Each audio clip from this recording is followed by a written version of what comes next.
Hi, this is Julie. I am brand manager for the Christopher and Dana Reed Foundation, and I'd like to welcome you all to this month's live chat with Dr. Dan.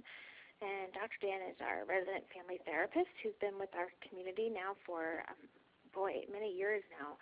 And he is on the community, online community, every Wednesday answering your questions, and once a month he takes some time out of his day and joins us live for this live phone call. So I'd like to welcome you all, and I'd like to pass it over to Dan to get us started. Hi, Dan. Hi, Julie. How are you?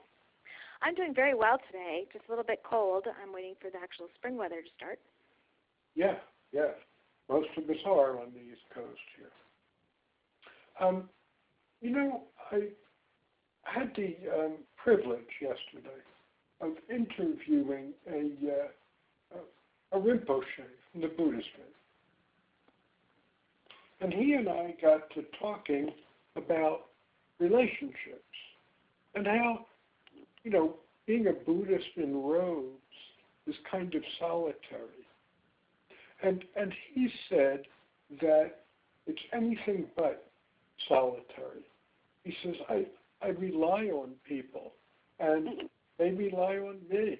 And he said, the people that surround me are as family, as much family as family can be. And this man, said he's married and has an 18-month-old daughter. And he said, this is the meaning of my life, loving my wife and loving my daughter. So at every level, truly we live and die based on our relationships. Not just metaphorically, but literally. Loneliness can shorten our lifespan, and good relationships lengthen them. So, truly, what I wanted to talk about today is, how have our relationships changed since the accident, or how does your relationships change after you have a baby, or any significant event in your life? Do they get better? Do they get worse? They rarely stay the same after a significant event. So, have your significant relationships changed after you had a baby? Absolutely. Sometimes I think, sometimes nothing needs to happen and my relationship changes, based on a new level of happiness or a new level of grumpiness, I guess. Yeah, that's true. That's true. We talk about love, and I'm in a significant relationship now that I've referred to, and we're very much in love with each other. But it's not every day. I hope Joan's not listening. But it's not every day that I feel that deep, warm, full, open-hearted love. I love her, but not every day are my arms extended waiting to see her. So we've got to talk about what love is and what love isn't. And more important to me is, can love be nurtured? Once it's gone, can we bring it back? Is there any way of bringing it back? How can we improve relationships that might not be as healthy and loving as they once were?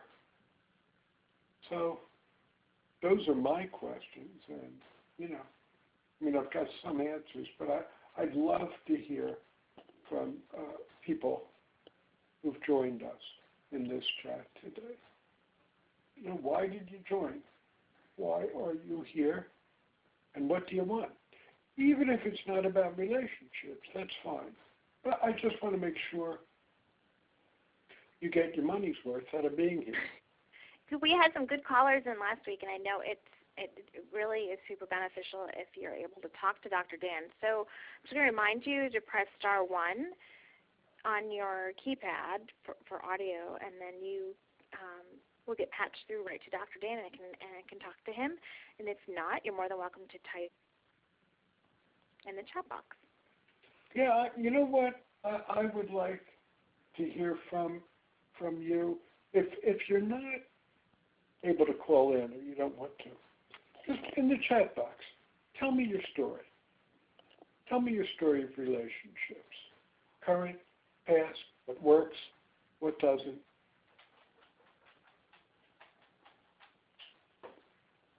Well, Julie? Yes. I'll tell you about what happened to me after my accident. You know, I was young. I was 33. My wife was 29 years old. You know, we were kids. And she was scared. I was scared. She was with me almost every day in rehab. And back then, rehab was 9 months. It was close to a year before I got. And you can imagine what that was like for her. You know, she was exhausted, worried, didn't know how we were going to live. And, you know, I was so preoccupied that I couldn't worry about it. I just dumped it on her lap.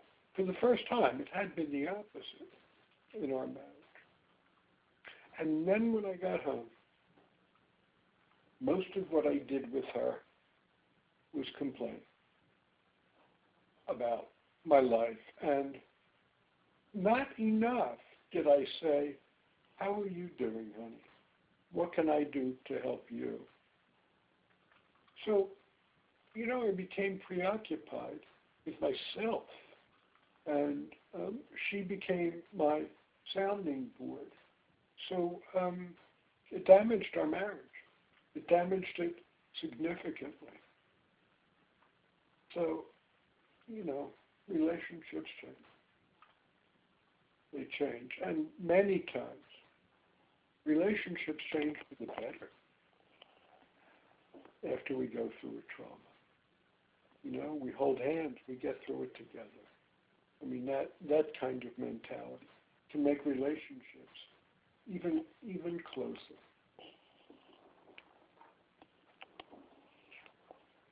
So, dear Julie. I am here.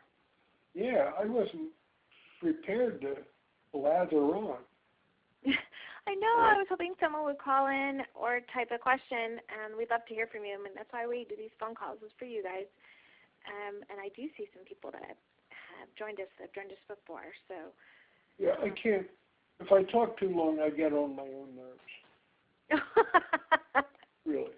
And, you know, it's okay if I get on somebody else's nerves, but... Oh, someone typed in a question for us. It's really unpleasant. Well... Thank you, Kurt. Let me read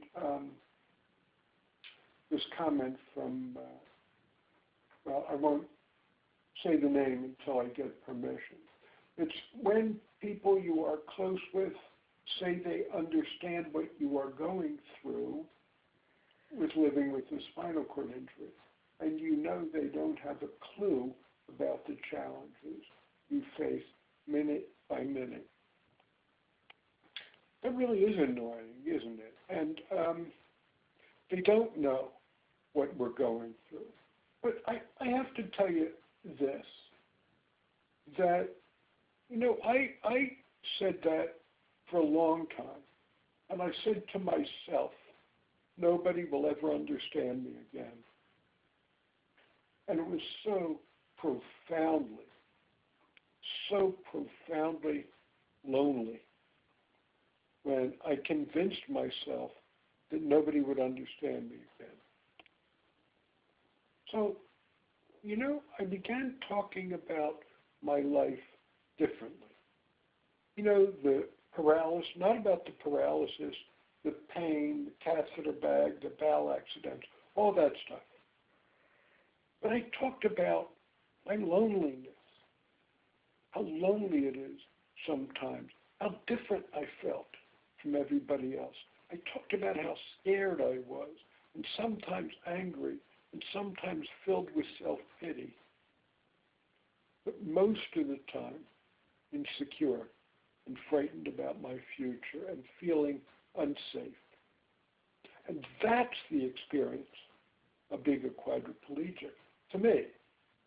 But that's the experience of a lot of people.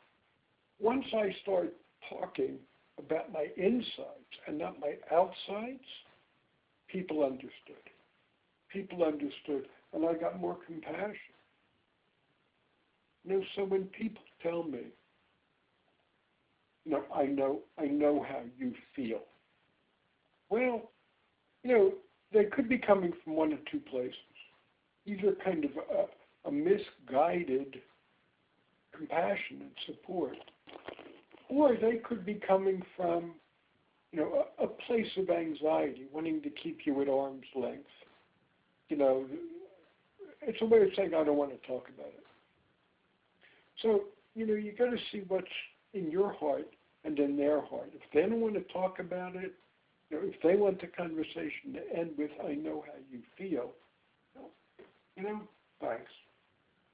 But if somebody really cares about you and doesn't quite know how to do it, and you love them and they love you, then you can open up a discussion. But you don't know what it's like to have a spinal cord injury. But here's what goes on inside of me, and you'll know what that's like. So that's my thoughts. So I got another one. A woman said that comment, I know how you feel, makes my son crazy. Well, I sure get that. All right, so we've got another comment. She says, Hi, Dr. Daniel and chairperson. Interesting discussion on relationships. This is my first time here, so welcome. I came here for talking about adaptive clothing and what challenges we face dealing with clothes. This is totally different from what we were here to discuss. It's fine if we can talk about it later. Well, I'm sorry to tell you that I'm not an adaptive clothing guy. Julie, can you shed any light here for Karina?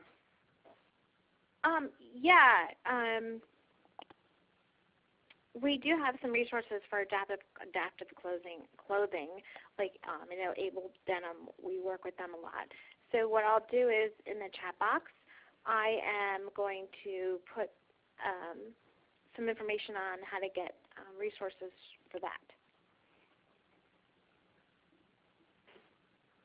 And as long as you're here, join the conversation. You're very welcome. Everybody is. So, see if you enjoy the conversation, or if you certainly want to comment, either by phone or by in the chat box.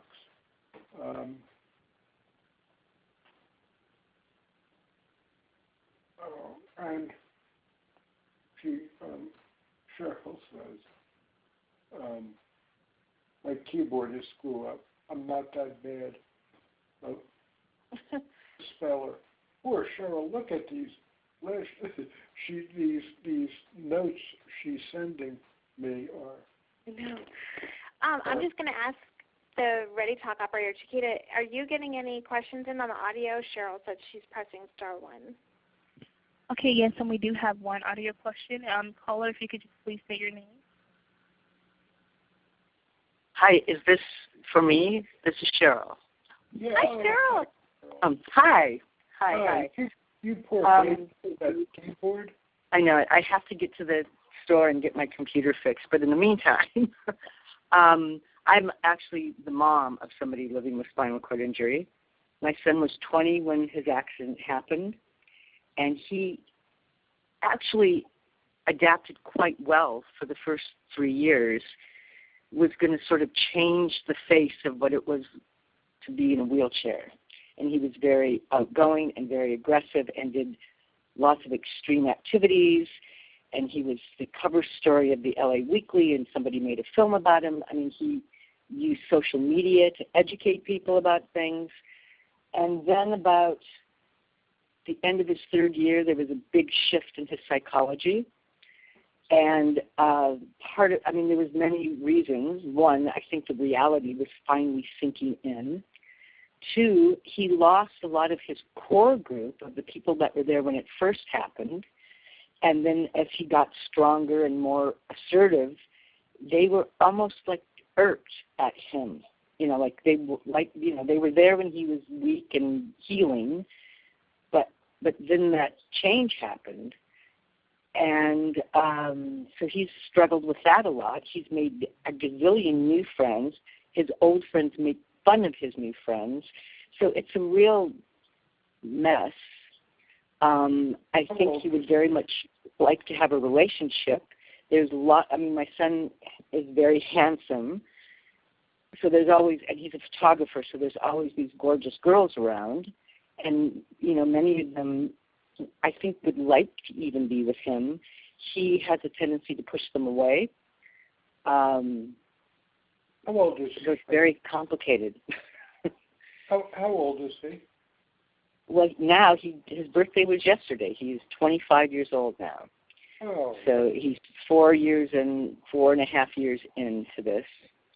He's also had a big shift physically, and that's very much impacted his psychology. From being relatively symptom-free, he now has extreme pain and spasticity, so that is not helping his psychology. Do we know why that's happening? Well, it was triggered. He started on a medical trial and was extraordinarily responsive to it. And then at some point, things shifted, and the coherence of the stimulation that he was getting seemed to go haywire. He ended up breaking his foot. It wasn't diagnosed for almost 2 months. So the past 5 months have been in a quest to get him back to where he was, and that has required multitudes of doctor visits and 3 hospital stays just this year. And, he's just struggling deeply.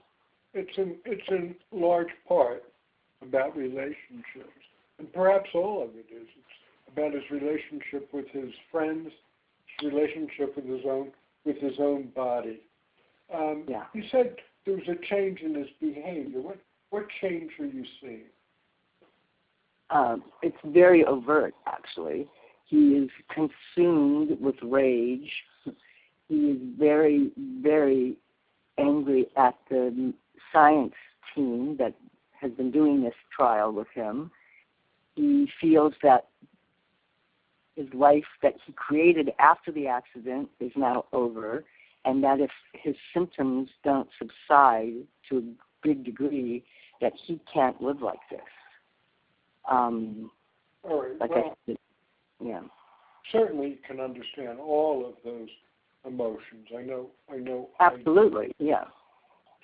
So I know there might be, some depression in there. It sounds like there probably is. Depression and anxiety, yeah. Yeah, although God knows I'm not going to, based on what you're saying, I wouldn't rush to put him on drugs so fast, because what's happening now is a normal reaction to something that's pretty bizarre. So the reaction he's having is normal. There's nothing wrong with him. There's stuff wrong with the way he's been treated. So, the anger is understandable. That anger, I often call anger a judicial emotion.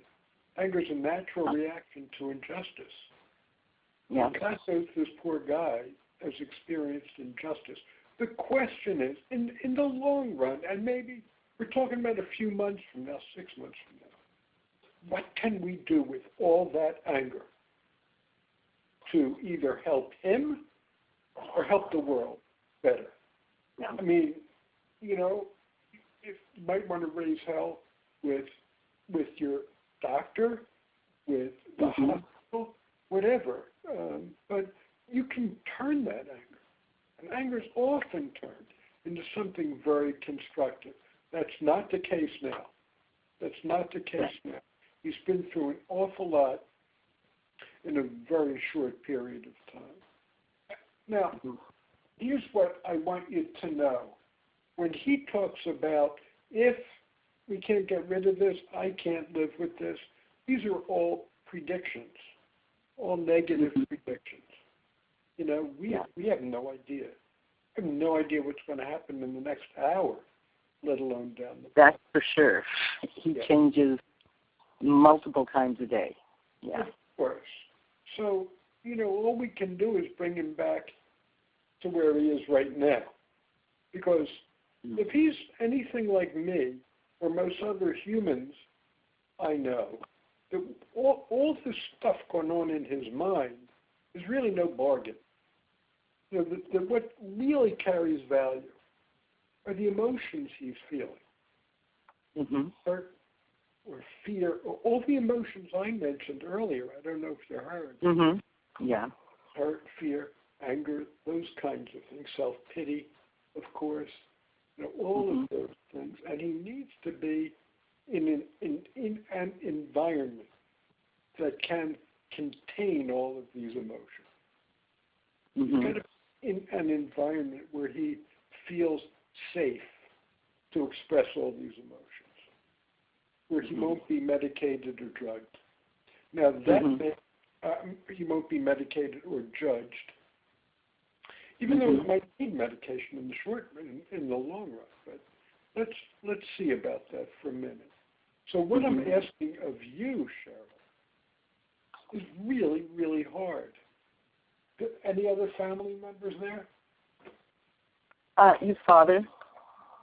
Yeah, and he has a very, very toxic relationship with his brother right now, in large part because of the accident and everybody, you know, their deal. So it's a complicated mess. Yeah, it sure is. So let me think here, Cheryl. So this, first of all, falls on the shoulders of both of his parents.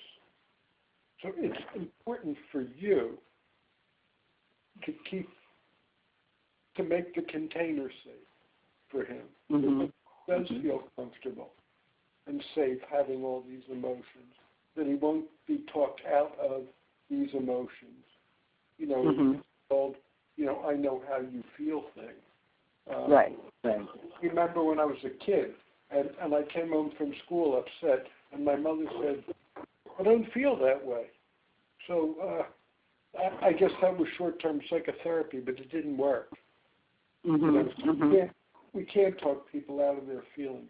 I'm just asking the two of you to be with him in all of it, to be with him. And that is so very hard when a loved one is suffering like that. But it's important for you to know, Cheryl, that the health thing varies moment by moment. But so do the, you know, and he's been wounded terribly. I'm hoping it settles down. There's, you know, statistically, he's very likely to get back to baseline. You know, the way he was before the accident. Yeah. You know, well, before the trial started, at the very least. When did the trial happen? My fear, the trial started the end of July, and a few months, you know, he had extraordinarily positive results, and then when things started to go awry, they didn't quite know how to address it, and as it got worse, they, you know, when I say they, I mean the team, the science team, basically started to withdraw because they didn't know what to do. And they sort of just threw us out into the world to try and find medical solutions. But being his situation is unique, that he's one of truly a handful of people, not even a handful of people that have had this done to him. Most doctors don't know how to address it, and they're trying to resolve it using the traditional ways of dealing with symptoms of spinal cord injury, and nothing is working. So it's been a massive source of frustration and anxiety for him. And my fear is, in a moment of rage, he does something dangerous to himself. Well, has he ever done anything like that? He has, the past few months, been self-harming in a way that's pretty drastic. That changes everything. How so? He beats on his legs. He has bitten them. He has carved them up. The pain gets so overwhelming because it just never ends, and he can't bear it. And so, we go to the ER, we do the stuff. They put him on suicide watch, which, I understand why they do it, but it doesn't help him. No, because it's worse. That just feeds his anxiety, and I just keep seeking treatment. Let's do a couple of things here. One is we've got to find resources for you, and Julie, I'm thinking a peer mentor might be helpful. So somebody can come over and hang out with your son, somebody who's been there. Well, he does go to a gym, an adaptive gym, where there's a whole community of people. His state of mind as of late is he's really withdrawn from being extremely outgoing, and so that's made it a challenge to get him to reach out. I've tried on several occasions. I don't want him to reach out. I think that's asking too much of him. What I'm suggesting, the foundation, the Christopher Reeve Foundation, has a whole nationwide network of peer mentors that can, live near you. They'll come over and hang out and visit. If not, they'll talk on the phone with you. And hopefully there's someone who lives near you that might have a better handle on the resources in your area. Where do you live? In Los Angeles. Yeah. Well, I would imagine we could find a resource there. Yep, I put in on the chat box to find out how to request a peer mentor. Go to christopherreeve.org here, and there's a really easy form to fill out, and then someone will get back to you right away. And please feel free to also go to our paralysis community. We have a peer and family support program discussion in our community. Okay. Yeah, I appreciate it. Finally, Cheryl, you need support too. You and your husband, and your other son. Is he living in the house? Is he younger? He's 2 years younger. He actually moved home, and it went very wrong. So he does not live here now. It is a huge trigger for my injured son, and so my other son does not live here. Okay. Yeah. All right. Well, at least that cuts down on the tension. But you guys need support. If I'm trying to think here. If alcohol was the problem, I'd send you to Al-Anon. Right. I actually went to some Al-Anon meetings because my girlfriend thought that might somehow, just substitute his situation for that. I didn't find it particularly helpful. I have sent him to a therapist. Twice he went, very unwillingly, and then he has been to a psychiatrist once, all of whom came very highly recommended. In fact, the therapist was the woman that started the Northridge Hospital Support Group 30 years ago, because his rap is how is anybody going to, what good is talking? Again, I'm talking about a young man that's not as mature as he should be about all of this. So let me suggest something else. Mm-hmm. Rather than dragging him unwillingly into therapy, I strongly suggest the 3 of you, if not the 4 of you, go into family. Mm-hmm. It's often very, very helpful. Cuts the tension down, makes everybody feel safer and more relaxed, and everybody gets on the same page. He starts pulling the oar in the same direction. So I highly recommend family therapy. And if you have trouble finding one, I've got a ton of resources in Los Angeles to help you find one. So what I do have scheduled for him actually tomorrow for an initial session is with a hypnotherapist, which one of the many doctors we've seen suggested. So we're going to try that and see how that works. Okay. Whatever helps. Yeah. All right. Well, I want to thank you the best. If there's anything else I can do to help, reach out to me on the Christopher Reeve webpage. Okay. I will. Yes. Okay. You can, send me a private note or just come in on the Healing Hearts and Mind discussion. Excellent. Okay. Thank you. I appreciate it. All right. Happy to do it. Okay. Thank you. Bye-bye. Okay. Bye-bye. So, Julie? Yes.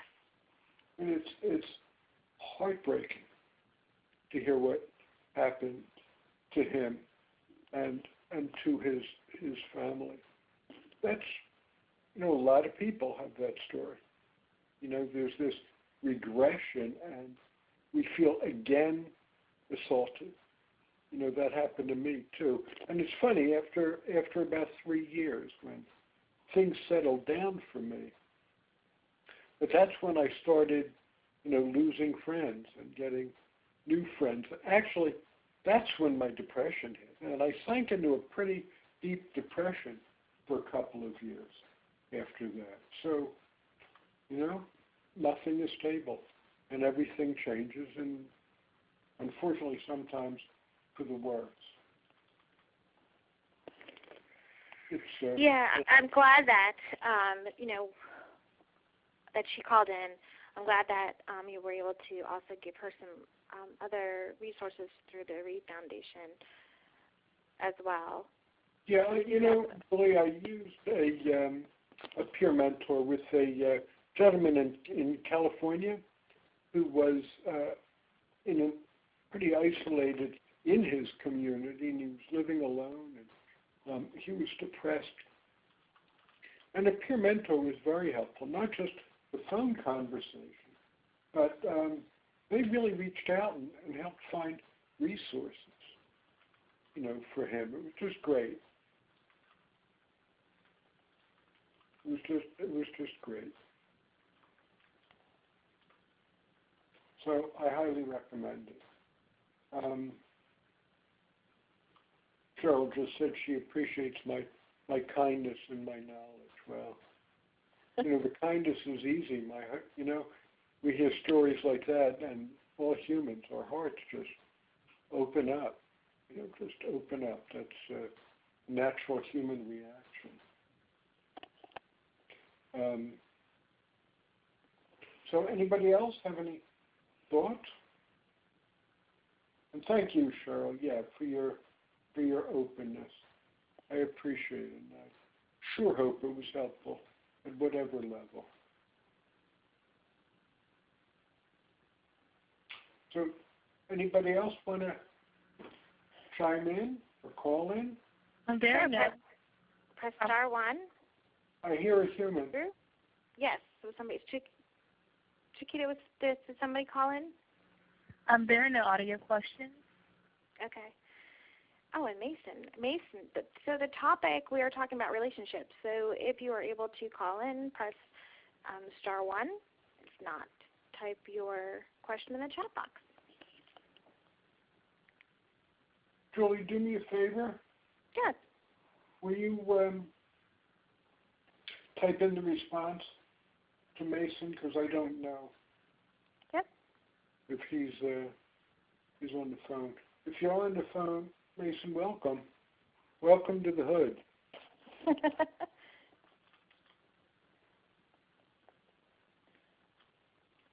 We're, I guess I could say it. We're talking about relationships here. We're talking about relationships, Mason, and how they affect us and how we affect them. And, we live and die based on relationships. That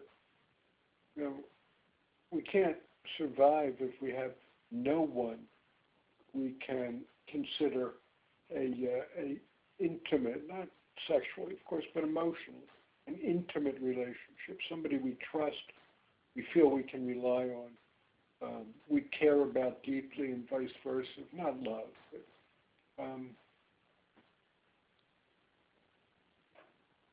so that's what we're talking about.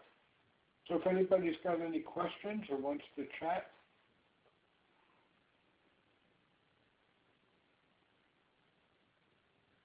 I think Mason's been here before. Yes. Yep, I recognize him as well, Yeah. which is great. I'm glad to see repeat customers. Yeah. Yeah.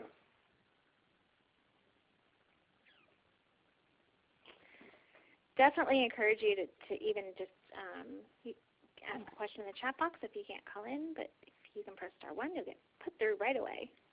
Otherwise, Dan and I will be talking. I just had to take a drink. I was felt like I was losing my voice, which would be, a godsend for many people, but not at the moment. My girlfriend Joan often says, and they call you a mental health expert?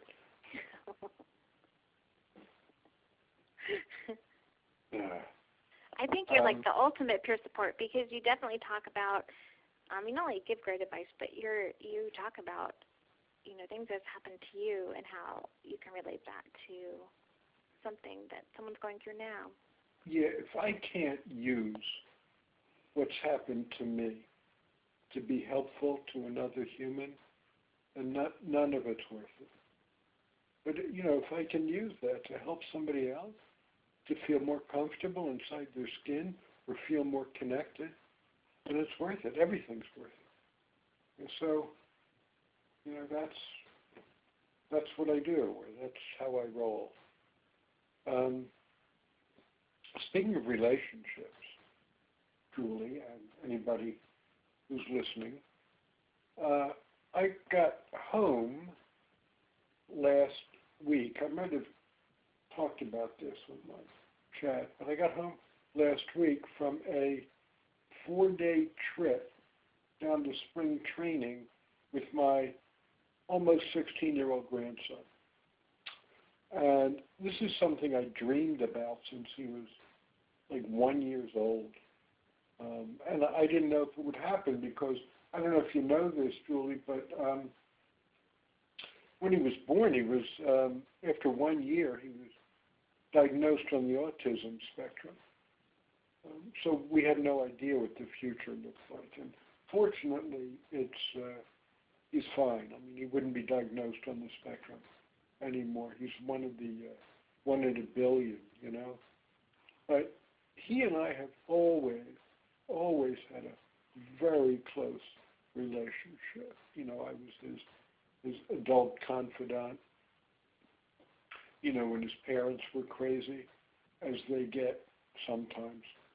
And we're just so close, and finally we were able to pull this off.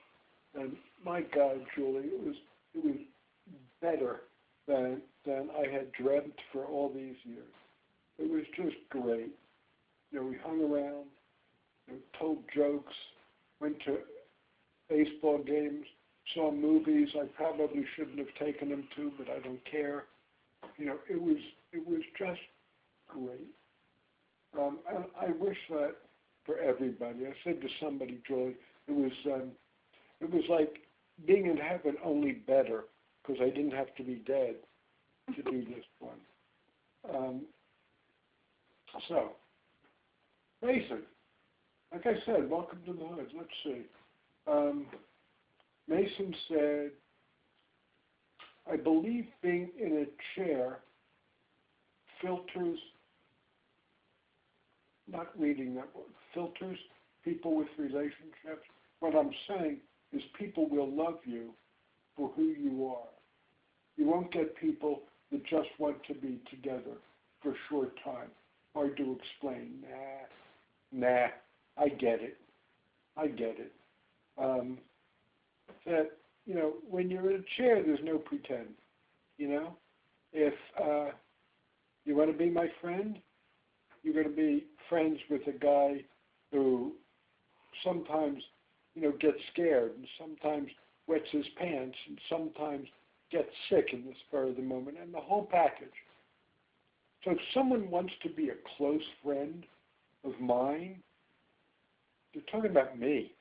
They're talking about my heart and soul, rather than any external, meaningless crap, So they want to be my friend, and it's about me, and it's not about my ravishing good looks that women have trouble staying away from.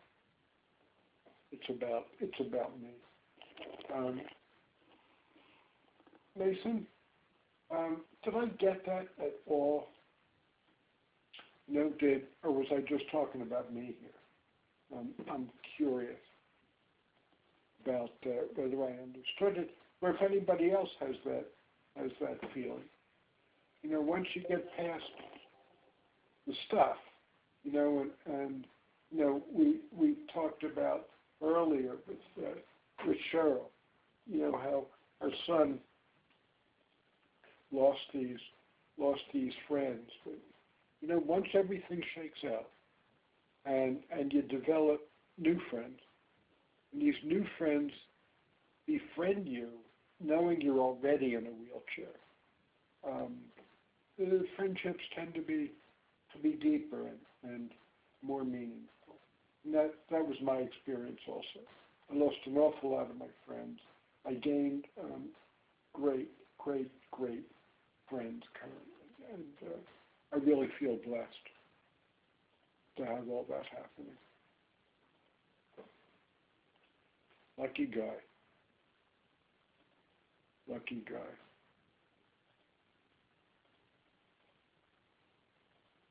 Julie? I am here. All right. So how many intimate friendships would you say you have? Intimate, one. One? Mhm.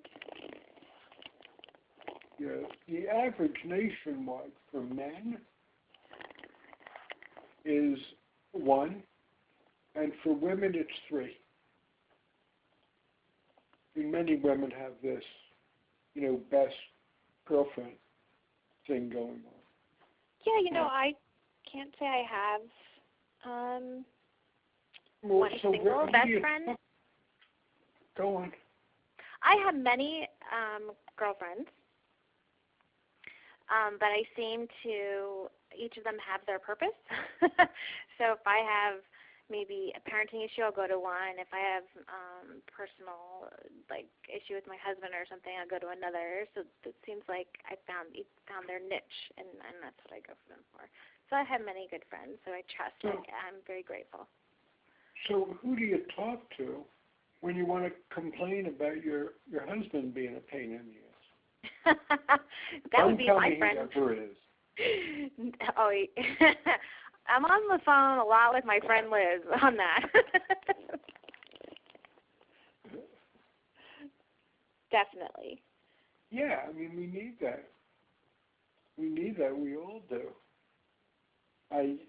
Speaking of relationships,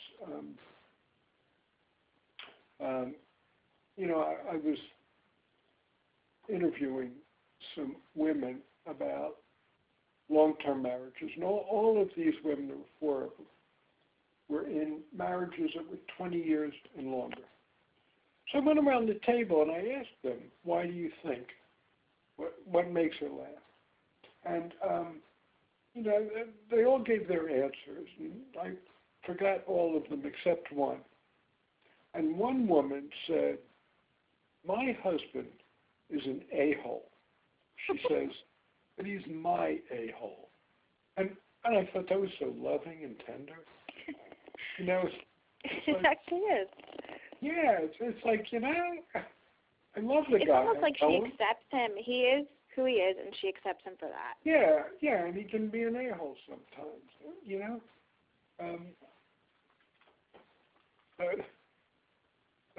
that really is. I mean, that does make sense, You can't be in a relationship hoping that the other person is going to change,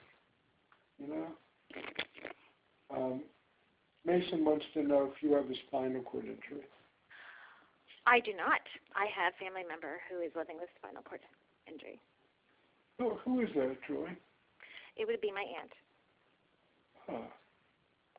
What kind of spinal cord injury? I don't know the level of her injury. She is more my step-aunt, and it was always something growing up that we never talked about. We never talked about, like, how she got injured. That's all I've known her is with a spinal cord injury. And it's weird because working here at Christopher Reeve, you'd think I would talk to her about that, but I don't. I actually more talk about new research or have you tried this? She's tried different things, FES bike, and she has a van, accessible van. So we go more along those lines, and that seems to work for us. That's interesting. So would you be uncomfortable asking her just, what's it like? I think so, yes, because there's many times I've wanted to, and I've tried to get there through, indirectly. But I don't know if because of our relationship, because, when she came into my life, I was a very small child. So I don't know if she still, how sometimes you still look at your niece or nephew maybe as a small child, and I don't know, I'm, over 40 now.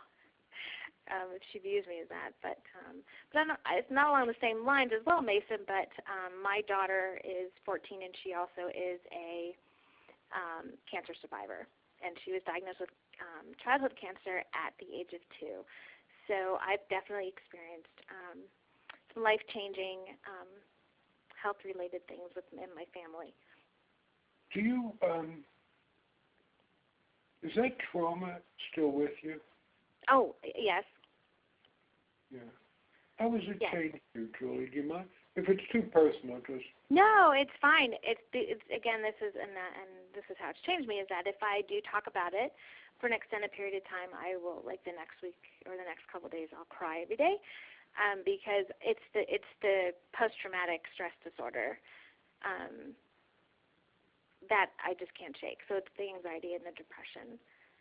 But my daughter is very healthy. She's a very healthy 14-year-old, and we see the oncologist on a yearly basis. She's thriving, I'm happy to say. But, it's similar to how you were talking about, Dr. Dan, you were having nightmares about your accident. That's sort of what I go through as well. I have nightmares of the day but it's certain moments. I'll have nightmares when I was told, when, the first, and you gotta remember she was 2, she's very little, and, so moments like that, like the moment when I lifted her up and all of her hair was on her pillow, that type of thing, going through chemo. So yeah, that trauma relates in many different ways. Yeah. So I enjoy being here with you for these hours because everything everybody talks about, things that Cheryl talked about, the immense anger, yes, I completely get it. Yeah. Yeah, railing at the gods, if not the doctors. We don't talk about the trauma that parents go through. No, and that was something that my oncologist, like 2 years ago, pointed out to me when he noticed I was in distress, that a peer support group or counseling helps a lot. But it's been very difficult, I have to say, because I've suppressed that for so many years. Yeah, well, watch your language there. Suppressing it, implies a judgment, that you're doing something you shouldn't be doing. And I think that's just your brain, your mind, your heart and soul, just putting it where it needs to be for now. And, it'll come out when you feel safe and when you feel ready, it'll come out. But, we're all, I think all parents get traumatized. I know my daughter had a life-threatening bout with bulimia and suicide attempts and alcohol addiction. And, this was when she was 20. Fast forward 20 years, now she's been clean and sober. Fast forward 20 years, and we're having dinner together, her family and Joan and myself. And I see her it's 10 o'clock at night, I see her eyelids drooping. Now, guess where I went? Is she drinking again? But, she was tired, for God's sakes. It was 10 o'clock at night. But, that really does stay with us. And that doesn't get talked about. Our trauma, parental trauma. For, anybody that's had a child go through what your child went through. The deeper the love, the deeper the pain. And especially with the child we adore, Yes. Good. It's so good to I really bug everybody to talk in these sessions because, again, it helps me as well. So if it helps me on some level, it's got to help everybody else who bothered to join us today. Yeah. And Mason, next time you need to call. I want to hear from you. Yeah, that's true. And others. But you know what, Julie? It was still a rich hour that we spent together, and like all the others, it was intimate and it was instructive for all of us. I haven't been on one of these hours where it hasn't been. So, and that goes not only to you, but to everybody else that participates. And even if they can't call in, if they type in a question, it still gets us thinking and talking. Yep. Yes. So I want to thank everybody for joining us because it's the top of the hour. And again, if you need to, you may leave a question. Join our community at ChristopherReeve.org/Dr. Dan. Leave a question for him, and he will get back to you, or even start a discussion, and we can all chime in. And also, I will speak to everybody at the end of next month. All right. I look forward to seeing everybody and hearing from you next month, the first Wednesday in May. Yes. Thank you. Thank you, everybody. Thank you. Have a good day. You're welcome. Bye, Dan. Bye-bye.